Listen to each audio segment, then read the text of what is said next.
నమస్తే అమ్మా. శ్రీ సద్గురుభ్యో నమః. నమస్కారం అమ్మా. జై శ్రీరామ్. జై శ్రీరామ్. చెప్పమ్మా. అమ్మ, ఇప్పుడు మనకి కొత్త సంవత్సరం చేస్తున్నారు. 2026లోకి వచ్చేసాం. అయితే ఇది ఒక అంటే గతం కన్నా కొంత మెరుగే అని చెప్పొచ్చు, కానీ ఇంకా వైరస్ ఎక్కడో చోట ఉన్నది. నేను నిన్న బయటికి వెళ్ళినప్పుడు ఒకసారి అలాగ చూడడానికి వెళ్ళినప్పుడు ఆడపిల్లలు రకరకాల వస్త్రధారణతో తాగుతూ ఏదేదో చెప్తున్నారు. అదేంటది న్యూ ఇయర్ అని అరవడము ఇట్లా చేస్తున్నారు. అసలు ఈ కల్చర్ మనకి ఎట్లా వచ్చింది? దీనికి నివారించే మార్గాలు ఏమైనా? నివారించడం అంటే అమ్మ చాలా మార్పు వచ్చిందమ్మా ఇప్పుడు. ఓకే. ఇది వరకు మనం 15-20 ఏళ్ల క్రితం కన్నా ఇప్పుడు ఉన్న జనరేషన్ లో హిందువులు చాలా మంది మారారు. నేను చూడడంలో, ఎందుకంటే నేను 20 సంవత్సరాలు 22-23 సంవత్సరాలు అవుతుంది హైదరాబాద్ వచ్చి. ఈ 23 సంవత్సరాల క్రితం ఏదైతే ఉందో అసలు మనం ఇక్కడ మన హుస్సేన్ సాగర్ దగ్గరికి వెళ్తే రాత్రుళ్ళు అసలు ఖాళీ ఉండేది కాదు. అధ్యానం ఆ విధానం అది.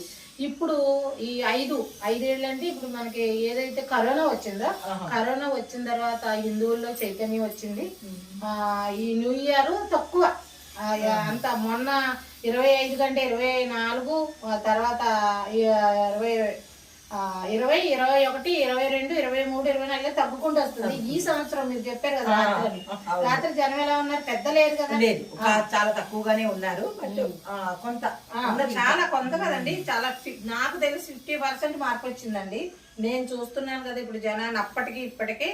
అందులోకి ఇంకోటి, అప్పుడు సిటీలో మొత్తం తిరగనిచ్చేవారు. అవును, అంటే ఎక్కడో పోలీసులు అడ్డు పెట్టేసి బ్యారికేడ్స్ పెట్టేసి మీరు ఇదా మీరు వాళ్ళ అని అడిగేటప్పటికి అప్పుడు అందరినీ అడుగుతున్నారు. సోలోగా వెళ్ళే వాళ్ళని అడుగుతున్నారు, తాగుతున్నారా లేదా అని చెక్ చేశారు. అయితే సిటీలోకి వెళ్ళనివ్వట్లేదు, ఎక్కడ వాళ్ళు అక్కడే చేసుకుంటున్నారు.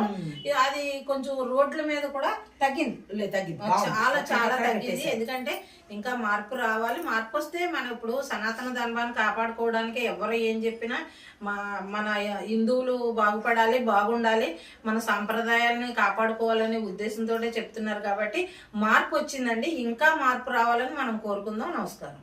నమస్తే.